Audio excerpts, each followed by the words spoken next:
Hello friends, welcome back to our channel. Friends, આજે આપણો જે વિષય છે બહુ જ ઇમ્પોર્ટન્ટ વિષય છે ને આજે હું વાત કરવાનો છું ઓલ ઇન્ડિયા બાર એક્ઝામિનેશન 19 માટેનો મોસ્ટ ઇમ્પોર્ટન્ટ સબ્જેક્ટ ને આજે મોક ટેસ્ટ નંબર 5માં એડવોકેટ્સ એક્ટ 1961 જે છે એમાંથી મોસ્ટ ઇમ્પોર્ટન્ટ એમસીક્યુઝ આજે આપણે સમજવાના છે.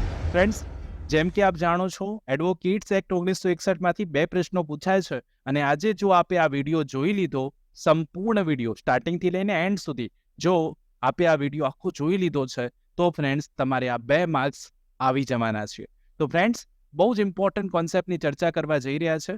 ધીસ ઇઝ ચિરાગ સર અને આપ જોઈ રહ્યા છો કોઈ પણ કાયદાને ગુજરાતી ભાષામાં ખૂબ જ સરળતાથી સમજાવતી ગુજરાતની નંબર 1 અને આપ સૌની મનપસંદ YouTube channel real education catch it. જે પણ કોઈ સ્ટુડન્ટ નવા છે પ્લીઝ ચેનલને સબસ્ક્રાઇબ કરી લો, બેલ નોટિફિકેશન આઇકોનને ઓન કરી લેજો જેથી આવનારા મોસ્ટ ઇમ્પોર્ટન્ટ વિડીયોઝના નોટિફિકેશન આપ સૌને સૌથી પહેલા મળી જાય. બિલકુલ સમયને નહીં બગાડીએ, સ્ટાર્ટ કરીશું આજનો video.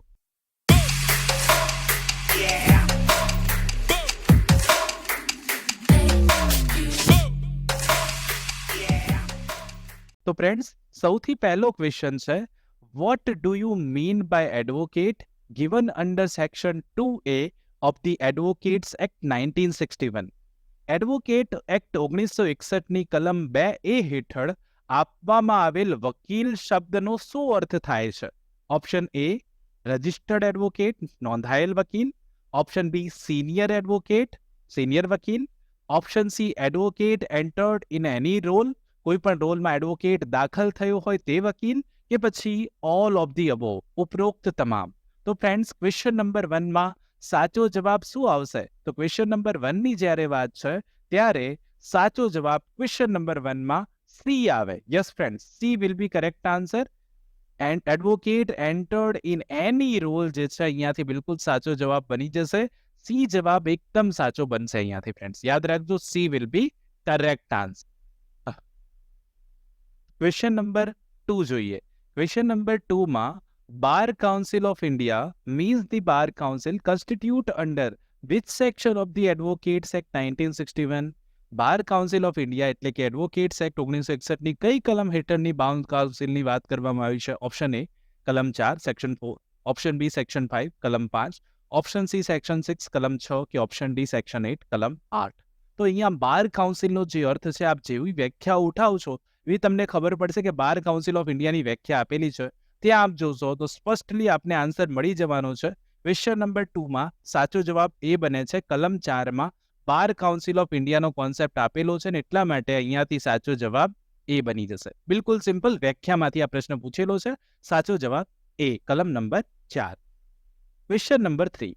Under section 2G of the Advocates Act 1961, high court does not include. હવે જોજો, બહુ જ અગત્યનો પ્રશ્ન છે કે એડવોકેટ એક્ટ 1961ની કલમ 2G હેઠળ હાઈકોર્ટમાં કોનો સમાવેશ થતો નથી? Option A state bar council, option B judicial commissioner, option C both A and B, કે option D none of the above. તો આ પણ એક અગત્યનો પ્રશ્ન પૂછી લીધો છે. શું જોવું પડે? આપની પાસે બેર એક્ટ હશે, બેર એક્ટમાં આપણે કલમ 2G જોઈ લેવાની. 2G કલમ જોશો તો ત્યાં હાઈકોર્ટની વાત કરવામાં આવી છે અને એમાં સ્પષ્ટ કહ્યું છે કે હાઈકોર્ટમાં જ્યુડિશિયલ કમિશનરનો સમાવેશ થશે નહીં. અમુક એમાં એક્સેપ્શન છે પણ સાચો જવાબ ઓપ્શનની રીતે આપણે શોધવાનો છે ને એટલા માટે ક્વેશ્ચન નંબર 3માં સાચો જવાબ શું આવે? બી આવશે. જ્યુડિશિયલ કમિશનરનો સમાવેશ થતો નથી. બી will be correct answer. Okay, સાથે સાથે આપ પણ આન્સર આપતા રહેજો. બહુ ઇમ્પોર્ટન્ટ ટોપિકની આપણે ચર્ચા કરી રહ્યા છે, આપને પણ આન્સર્સ આવડવા જોઈએ. Question number 4. In the case of bar council constitute in Delhi, which high court is related? હવે બહુ જ અગત્યની વાત પૂછી લીધી કે દિલ્હીમાં બાર કાઉન્સિલની રચનાના કિસ્સામાં કઈ હાઈકોર્ટ સંબંધિત છે? Option A high court of Chandigarh, Chandigarh high court. Option B high court of Delhi, Delhi high court. Option C high court of Rajasthan, Rajasthan high court, કે option D all of the above. હવે પ્રશ્ન એવો પૂછ્યો છે કે દિલ્હી બાર કાઉન્સિલનો સંદર્ભ હશે તો કઈ હાઈકોર્ટ લાગુ પડે? તો ક્વેશ્ચન નંબર 4માં ઘણીવાર કન્ફ્યુઝન થઈ જાય કે આટલું ઇઝી ક્વેશ્ચન હોય નહીં, પણ અહીંયા ઇઝી ક્વેશ્ચન જ છે, એમાં કોઈ અઘરું છે નહીં. ક્વેશ્ચન નંબર 4માં સાચો જવાબ બી બની જશે. હાઈકોર્ટની વ્યાખ્યા છે ત્યાં સ્પષ્ટ કરવામાં આવ્યું છે કે હાઈકોર્ટની જ્યારે વાત હશે ને એમાં પણ દિલ્હી બાર કાઉન્સિલની વાત હશે તો હાઈકોર્ટ ઓફ દિલ્હી લાગુ પડી જશે ને એટલા માટે ક્વેશ્ચન નંબર 4માં સાચો જવાબ બી બની જશે. સિમ્પલ. અને ઇઝી આવડી જાય તેવું. ક્વેશ્ચન નંબર 5 જોઈએ. Under section 2I of the Advocates Act 1961, legal practitioner means. Advocate act 1961ની કલમ 2I હેઠળ કાનૂની વ્યવસાયનો શું અર્થ થાય છે? Option A advocate of high court, હાઈકોર્ટના advocate. Option B pleader. Option C revenue agent કે option D all of the above. તો ફ્રેન્ડ્સ, આ કાયદાની તમે 2I સેક્શન વાંચો તો ખબર પડી જાય કે લીગલ પ્રેક્ટિશનરમાં એડવોકેટ ઓફ હાઈકોર્ટ પણ આવશે, પ્લીડર પણ આવી જશે, રેવન્યુ એજન્ટ પણ આવી જશે. ને એટલા માટે ક્વેશ્ચન નંબર 5માં સાચો જવાબ ડી બને, ઓલ ઓફ ધી અબોવ. આ તમામ આવી જાય લીગલ પ્રેક્ટિશનરમાં. એટલે કે હાઈકોર્ટના એડવોકેટ હોય એ પણ એક લીગલ પ્રેક્ટિશનર છે, પ્લીડર છે એ પણ લીગલ પ્રેક્ટિશનર છે, અને રેવન્યુ એજન્ટ છે એ પણ લીગલ પ્રેક્ટિશનરની શ્રેણીમાં આવે છે. ને એટલા માટે ડી સાચો જવાબ બની જશે. Question number 6. For the union territory of the Lakshadweep, બહુ જ અગત્યનો પ્રશ્ન. For the union territory of Lakshadweep bar council to be known as. Lakshadweep કેન્દ્ર શાસિત પ્રદેશ માટેની જે બાર કાઉન્સિલ છે એ કયા નામે ઓળખાશે? Option A bar council of Tamil Nadu. Option B bar council of Lakshadweep. Option C bar council of Kerala કે option D all of the above. શું જવાબ આવે અહીંયા? કે લક્ષદ્વીપ કેન્દ્ર શાસિત પ્રદેશ છે અને બાર કાઉન્સિલ માટે અહીંયા ખાસ આપણા બેર એક્ટમાં જોગવાઈ આપેલી છે. ત્યાં વાંચશો તો ક્લેરિટી મળી જાય કે લક્ષદ્વીપ હશે કેન્દ્ર શાસિત પ્રદેશ, તો એના માટે બાર કાઉન્સિલ કયું છે? તો ક્વેશ્ચન નંબર 6માં સાચો જવાબ શું આવે? સી આવે. C will be correct answer. Bar council of Kerala લાગશે લક્ષદ્વીપ માટે. આ યાદ રાખી લેજો, સી કરેક્ટ આન્સર છે. ઓકે, ત્યાં બેરેકમાં સ્પષ્ટતા કરવામાં જ આવી છે અને આપ જોશો, વાંચો તો ક્લિયરલી ખબર પડી જાય કે જ્યારે આપણે લક્ષદ્વીપ કેન્દ્ર શાસિત પ્રદેશની વાત કરીશું અને બાર કાઉન્સિલ શબ્દ ઉચ્ચારીશું તો કઈ bar council? Bar council of Kerala. Okay, કેરળની બાર કાઉન્સિલ. 6 નંબરમાં સાચો જવાબ સી. Next question number 7. Bar council of India shall consist of with members. Bar council of ઇન્ડિયામાં કેટલા સભ્યોની બનેલી હશે? કયા કયા સભ્યો હશે? Option A attorney general of India, ભારતના attorney general. Option B the solicitor general of India, ભારતના solicitor general. Option C one member elected by each state bar council from amongst its members. દરેક રાજ્ય બાર council દ્વારા તેમાં સભ્યોમાંથી એક સભ્ય ચૂંટવામાં આવે છે. અને option D all of the. તો ફ્રેન્ડ્સ, જ્યારે તમે બાર કાઉન્સિલ ઓફ ઇન્ડિયાની જે રચના છે એને કોન્સ્ટિટ્યુશન છે એનું એ વાંચો તો તમને ખબર પડી જાય કે એમાં એટર્ની જનરલ ઓફ ઇન્ડિયા હોદ્દાની રૂએ હોય છે, સોલિસિટર જનરલ ઓફ ઇન્ડિયા એક મેમ્બર હોદ્દાની રૂએ હોય છે, અને one member elected by each state bar council એ પણ એક મેમ્બર હોય છે. ને એટલા માટે જે બાર કાઉન્સિલ ઓફ ઇન્ડિયા છે આ ત્રણેયની બનેલી હોય છે. ને એટલે સાચો જવાબ અહીંયાથી શું આવશે? ડી આવી જશે. D will be correct answers. બહુ સિમ્પલ ક્વેશ્ચન છે. બેરેક તો વાંચી જશે અને વાંચી હોય તો આ જવાબ આવડી જ જાય. અને બિલકુલ સિમ્પલ ક્વેશ્ચન છે. 7માં correct answer will be D. 8. What is the term of office of a member of the State Bar Council India elected by the State Bar Council? અહીંયા શું પૂછ્યું કે સ્ટેટ બાર કાઉન્સિલના જે મેમ્બર છે, ઓકે, તો by the state bar council દ્વારા ચૂંટાયેલા બાર council of ઇન્ડિયાના સભ્યનું પૂછ્યું છે. અહીંયા કન્ફ્યુઝન થાય કે સ્ટેટ બાર કાઉન્સિલનું પૂછ્યું કે બાર કાઉન્સિલ ઓફ ઇન્ડિયાને પૂછ્યું. અહીંયા બાર કાઉન્સિલ ઓફ ઇન્ડિયાના સભ્યનો કાર્યકાળ પૂછ્યો છે. ઓકે, બહુ જ અગત્યનો મોસ્ટ એમપી એમસીક્યુ છે, ખાસ તૈયાર રાખજો. તો અહીંયા સાચો જવાબ શું આવે? ઓપ્શન આપ્યા 5 વર્ષ, 2 વર્ષ, 3 વર્ષ કે કોઈ લિમિટેશન નથી. બાર કાઉન્સિલ ઓફ ઇન્ડિયાના મેમ્બરનો કાર્યકાળ કેટલો છે? Term of office. What will be correct answer? તો ક્વેશ્ચન નંબર 8માં સાચો જવાબ બી બનશે. 2 years, 2 વર્ષનો કાર્યકાળ હોય છે બાર કાઉન્સિલ ઓફ ઇન્ડિયાનો. નોર્મલ ક્વેશ્ચન પૂછેલ છે, નોર્મલ આન્સર આવે. આમાં બહુ વિચારવા જવાની જરૂર નથી. આખી સેક્શન વાંચો, જવાબ શું આવશે? બી. 2 years will be correct answer. અહીંયાથી બી સાચો જવાબ બની જશે. Question number 9. Among the followings which is or are the functions of the state bar council? નીચેનામાંથી રાજ્ય બાર કાઉન્સિલના કયા કાર્યો છે? Option A to prepare and maintain roll enrolment જેને કહીએ તૈયાર કરવું એને જાળવવું.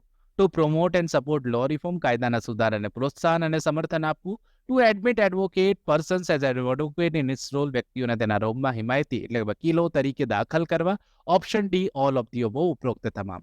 તો જ્યારે તમે સ્ટેટ બાર કાઉન્સિલના કાર્યોની સેક્શન વાંચો તો તમને ખબર પડી જાય કે હા, સ્ટેટ બાર કાઉન્સિલનું તો કામ પ્રિપેર એન્ડ મેન્ટેન રોલ પણ છે, promote and support law reform પણ છે, એડમિટ પર્સન એઝ એડવોકેટ પણ છે. એટલા માટે ક્વેશ્ચન નંબર 9માં સાચો જવાબ શું બની જશે?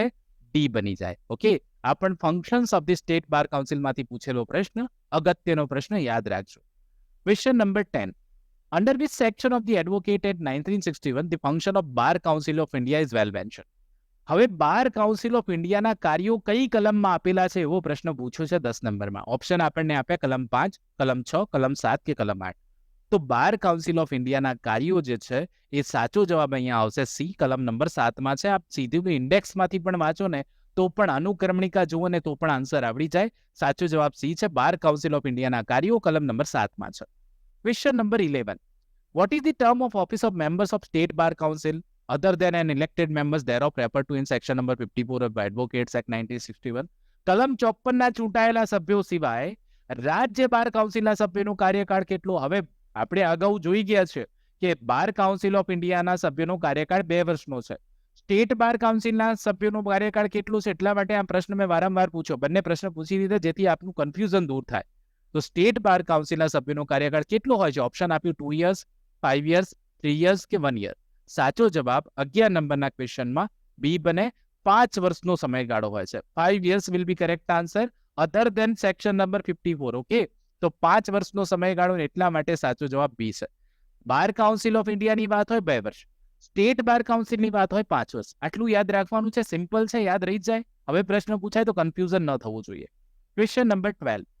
Where a state bar council fails to provide for the election of its members before the expiry of the said term, the Bar Council of India may, by order for reasons to be recorded in writing, extend the said term for a period of not exceed. સમયગાળો આપ્યો state bar council માટે 5 વર્ષની મુદત. 5 વર્ષની મુદત પૂરી થઈ ગઈ તો ઇલેક્શન ન થયા માની લો કોઈ કારણસર, તો બાર કાઉન્સિલ ઓફ ઇન્ડિયા લેખિતમાં કારણો નોંધીને આ સમયગાળાને લંબાવી શકે, પણ કેટલા સમયથી વધારે નહીં લંબાવી શકે? Option A 2 month, option B 3 month, option C 6 month કે ઓપ્શન ડી 9 month. તો અહીંયા યાદ રાખવાનું બાર કાઉન્સિલ ઓફ ઇન્ડિયા આ સમયગાળાને વધારી શકે, પણ કોઈ પણ સંજોગોમાં આ સમયગાળો 6 મહિનાથી વધારે નહીં વધારી શકે. 6 month will be correct answer. અહીંયાથી સી સાચો જવાબ છે. 6 મહિનાથી વધારે નહીં વધારી શકે. આ યાદ રાખી લેજો. બહુ જ અગત્યનો પ્રશ્ન, એમસીક્યુ પર્પઝથી બહુ જ ઇમ્પોર્ટન્ટ છે, યાદ રાખવાનું. 13.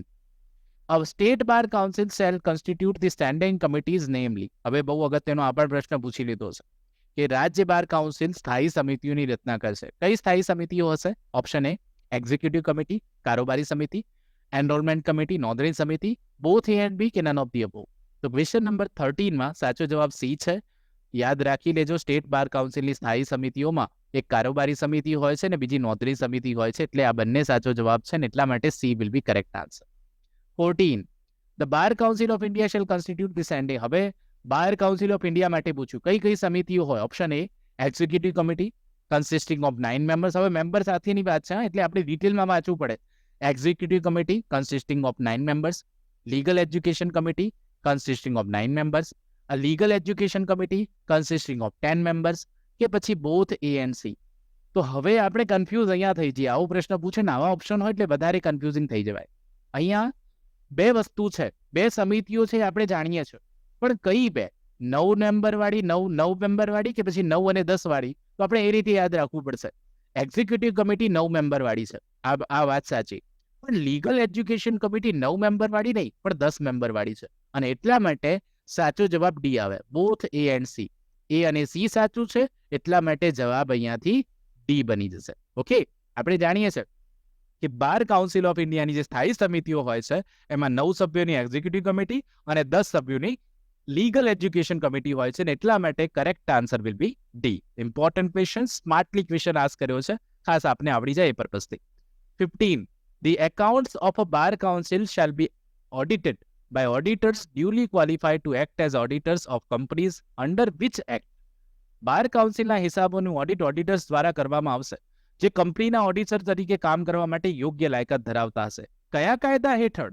Option A income tax act 1961, option B GST act, option C companies act 1956 કે option D none of the above. તો કંપનીની વાત છે તો બહુ સિમ્પલ ક્વેશ્ચન છે. સાચો જવાબ શું આવે? C, companies act. Companies act હેઠળ જે લોકો લાયકાત ધરાવતા હોય એ ઓડિટ કરી શકાય ને એટલા માટે સાચો જવાબ શું આવશે? સી આવશે. પણ આપણે થોડુંક શું કન્ફ્યુઝ થઈ જઈએ. સિમ્પલ છે, અહીંયા કંપનીનો કોન્સેપ્ટ વાત થઈ જ છે એટલા માટે કંપનીઝ એક્ટ સાચો જવાબ બની જશે. આ રીતે પણ આપણે યાદ રાખી શકીએ. ઓકે, યાદ રાખવાનું છે એટલા માટે C will be correct answer. 16. No election of a member to a bar council shall be called in question on the ground mainly that due notice thereof has not been given to any person entitled to vote therein if notice of the date has not less than ખાલી જગ્યા days before that date been published in the official gazette. તો હવે બે વસ્તુ પૂછવામાં આવી છે અહીંયાથી કે બાર કાઉન્સિલના સભ્યની કોઈ ચૂંટણીને માત્ર આધાર પર પ્રશ્ન નહીં પૂછવામાં આવે કે પ્રશ્નમાં નહીં મૂકવામાં આવે કે ત્યાં મત આપવા માટે કોઈ હકદાર વ્યક્તિએ તેની યોગ્ય નોટિસ આપવામાં આવી નથી અને આ સૂચના આપી હોય તો ખાલી જગ્યા ઓછી નહીં એ દિવસોથી એ તારીખથી દિવસો પહેલા અધિકૃત ગેજેટમાં પ્રકાશિત થયેલ હોવી જોઈએ. તો કેટલા દિવસોથી? Not less than how many days? તો યાદ રાખવાનું આ પણ કોન્સેપ્ટ છે 30, 20, 10 કે 45. તો ક્વેશ્ચન નંબર 16માં શું જવાબ આવશે? આ બેર જોગવાઈ છે, વાંચો તો ખબર પડી જાય ઇલેક્શન બાબતની જોગવાઈ છે. 16 નંબરમાં સાચો જવાબ છે એ 30 ડેઝ. અહીંયા 30 દિવસ આવે. Okay, not less than notice આપવી પડે ને 30 દિવસથી ઓછી નહીં તેટલી. તો 16માં સાચો જવાબ એ આવી જશે 30 days. 17 who may make rules to carry out the purpose of this chapter number 2 of the Advocate Act 1961. Advocate act 1961ના પ્રકરણ 2 ના હેતુઓ પૂરો કરવા માટે કોણ નિયમ બનાવશે? Option A state bar council, option B supreme court, option C bar council of India કે ડી પાર્લિયામેન્ટ. તો યાદ રાખવાનું ચેપ્ટર નંબર 2 ની વાત છે તો સાચો જવાબ 17 નંબરમાં સી આવે. બાર કાઉન્સિલ ઓફ ઇન્ડિયાને સત્તા છે નિયમો બનાવવાની. તો આ યાદ રાખી લીધું. પ્રકરણ નંબર 2 માં નિયમો કોણ બનાવશે? તો બાર કાઉન્સિલ ઓફ ઇન્ડિયા બનાવશે. 18 no person shall be admitted as an advocate on a state roll if કોઈ પણ વ્યક્તિને રાજ્યની યાદીમાં નોંધણીમાં વકીલ તરીકે પ્રવેશ નહીં આપવામાં આવે જો is convicted of an offense involving moral turpitude, તે નૈતિક ક્ષતિ સાથે સંકળાયેલા ગુના માટે દોષિત હોય. Option B is convicted of an offense under the provision of Untouchability Offences Act 1955, તે અસ્પૃશ્યતા ગુના અધિનિયમ 1955ની જોગવાઈઓ હેઠળ ગુના માટે દોષિત હોય. Option C is dismissed or removed from employment or office under the state, તેને રાજ્ય હેઠળની નોકરી અથવા ઓફિસમાંથી બરતરફ કરવામાં અથવા દૂર કરવામાં આવ્યો હોય. કે option D in all of the above circumstances, ઉપરોક્ત તમામ સંજોગોમાં. તો જ્યારે આપણે કોઈ એડવોકેટને ક્યારે દાખલ નહીં કરવામાં આવે એ જોગવાઈ જોઈએ રાજ્યની યાદીમાં તો ત્યાં સ્પષ્ટ લખ્યું છે કે જો કોઈ વ્યક્તિએ ગુનો કર્યો છે મોરલ ટર્પિટ્યુડ વિરુદ્ધનો, જો કોઈ વ્યક્તિએ ગુનો કર્યો છે અનટચેબિલિટી એક્ટ સામેનો, કે જો કોઈ વ્યક્તિને પબ્લિક ઓફિસમાંથી સ્ટેટ એમ્પ્લોયમેન્ટમાંથી દૂર કરવામાં આવ્યો છે તો આવી વ્યક્તિને એડવોકેટ તરીકે દાખલ નહીં કરી શકાય. અને એટલા માટે ક્વેશ્ચન નંબર 18માં સાચો જવાબ ડી બનીશ. ઓકે, તો D will be correct answer. અહીંયાથી સાચો જવાબ ડી છે. 19 any person aggrieved by an order of the disciplinary committee of a state bar council made or the advocate general of the state may prefer an appeal to the. હવે બહુ અગત્યની વાત છે કે જો કોઈ વ્યક્તિ ડિસિપ્લિનરી કમિટી રાજ્ય બાર કાઉન્સિલની ડિસિપ્લિનરી કમિટીથી નારાજ છે, એના ઓર્ડરથી નારાજ છે અથવા તો એડવોકેટ જનરલ ઓર્ડરથી નારાજ છે તો અપીલ ક્યાં કરી શકે? Option A high court, option B state bar council, option C bar council of India કે ઓપ્શન ડી સુપ્રીમ કોર્ટ. તો આ પ્રશ્ન પરીક્ષામાં વારંવાર પૂછાયેલો છે તો યાદ રાખી દેજો. સ્ટેટ બાર કાઉન્સિલની ડિસિપ્લિનરી કમિટીનો ઓર્ડર છે, ક્યાં અપીલ થશે? તો 19 નંબરમાં સાચો જવાબ શું આવે? બાર કાઉન્સિલ ઓફ ઇન્ડિયામાં અપીલ થશે. ક્યાં અપીલ થાય? બાર કાઉન્સિલ ઓફ ઇન્ડિયામાં સી સાચો જવાબ આવશે. ઓકે, તો આ 19 નંબરનો કોન્સેપ્ટ પણ અગત્યનો, સી સાચો જવાબ. 20 નંબરનો ક્વેશ્ચન એઝ યુઝ્યુઅલ આપણે આનો આન્સર મને કોમેન્ટ કરીને આપવાનો છે. જેટલા પણ સ્ટુડન્ટ્સ આ વિડીયો એન્ડ સુધી જોયો છે દરેકને રિક્વેસ્ટ કરું છું કે આ ક્વેશ્ચનનો આન્સર તમારે મને કોમેન્ટ કરીને જરૂરથી આપવાનો છે. 20 number any person aggrieved by an order made by the disciplinary committee of the bar council of India. આ શબ્દો પર ધ્યાન જવું જોઈએ. 19માં શું છપ્યું આપણે? State bar council. અહીંયા શું છે? Bar council of India. Section number 36 કે 37 હેઠળ રાજ્યની બાર કાઉન્સિલ ઓફ ઇન્ડિયાએ ડિસિપ્લિનરી કમિટી છે એને ઓર્ડર કર્યો છે, એનાથી કોઈ વ્યક્તિ નારાજ છે અથવા તો એટર્ની જનરલ અથવા એડવોકેટ જનરલ નારાજ છે તો એવા સંજોગોમાં એ અપીલ કઈ ઓથોરિટી સમક્ષ કરશે અને એમને કોમ્યુનિકેટ થયો ઓર્ડર એ ઓર્ડરથી કેટલા દિવસમાં કરશે? બે પ્રશ્નો પૂછ્યા છે અહીંયા એક સાથે. એક તો કઈ ઓથોરિટી સમક્ષ અપીલ થશે અને બીજું કેટલા દિવસમાં અપીલ કરવી પડે. બે શબ્દ, લિમિટેશન પણ છે, ઓથોરિટી પણ છે. આ બંને શબ્દનો બંને ક્વેશ્ચન પૂછ્યા છે એક સાથે, બંનેના જવાબો આપવાના છે. તો અહીંયા ઓપ્શન આપ્યા 30 ડેઝ હાઈકોર્ટમાં, 60 ડેઝ હાઈકોર્ટમાં, 30 ડેઝ સુપ્રીમ કોર્ટમાં, 60 ડેઝ સુપ્રીમ કોર્ટમાં. તો અહીંયા ક્વેશ્ચન નંબર 20માં સાચો જવાબ શું બનશે? એક સિમ્પલ ક્વેશ્ચન છે કે કલમ 37 હેઠળ બાર કાઉન્સિલ ઓફ ઇન્ડિયાની 36 કે 37 હેઠળ બાર કાઉન્સિલ ઓફ ઇન્ડિયાની શિસ્ત સમિતિ દ્વારા કોઈ આદેશ કરવામાં આવ્યો છે અને એ આદેશથી કોઈ નારાજ વ્યક્તિ છે અથવા તો ભારતના એટર્ની જનરલ હોય કે એડવોકેટ જનરલ હોય રાજ્યના, એમને નારાજગી છે સ્ટેટ બાર કાઉન્સિલ ઓફ ઇન્ડિયાની ડિસિપ્લિનરી કમિટીથી, તો અપીલ ક્યાં થઈ શકે ને કેટલા દિવસમાં થઈ શકે? શું આવશે જવાબ? ઓપ્શન 4 આપની સામે છે, ABCD. શું આવે સાચો જવાબ? મને કોમેન્ટ કરીને જરૂરથી જણાવજો, કોમેન્ટ કરજો, જેથી આપને ક્લેરિટી મળી છે કે નહીં મને પણ ખબર પડશે, આપ જાણો છો કે નહીં મને પણ ખબર પડશે. તો આઈ હોપ આજના આ વિડીયોમાં આપણે એડવોકેટ્સ એક્ટના મોસ્ટ ઇમ્પોર્ટન્ટ MCQsની ચર્ચા કરી છે. પરીક્ષામાં અહીંયાથી વધારે કંઈ જ નથી આવવાનું. આ બહુ જ અગત્યનો આખા કાયદાનો સાર છે ફ્રેન્ડ્સ. જો તમને આવડી જાય તો એડવોકેટ્સ એક્ટના કોઈ પણ પ્રશ્નનો જવાબ તમે આપી શકશો. ઓકે, તો આઈ હોપ આજનો આ વિડીયો આપ સૌને સારો લાગ્યો હશે. સારો લાગ્યો હોય તો લાઈક કરજો, ચેનલ પર નવા હો તો પ્લીઝ ચેનલને સબસ્ક્રાઇબ કરજો, બેલ નોટિફિકેશન આઇકોનને ઓન કરી લેજો, જેથી આવા મોસ્ટ ઇમ્પોર્ટન્ટ વિડીયોઝ લાવું તો તેનું નોટિફિકેશન આપને સૌથી પહેલા મળી જાય. તો ફ્રેન્ડ્સ, મિત્રો આપના મિત્રો સાથે જરૂરથી શેર કરજો. નેક્સ્ટ વિડીયોમાં જલ્દીથી મળીશું. ત્યાં સુધી જોતા રહો મારી ચેનલ રિયલ એજ્યુકેશન ગેજેટ. ખૂબ ખૂબ ધન્યવાદ, ખૂબ ખૂબ આભાર.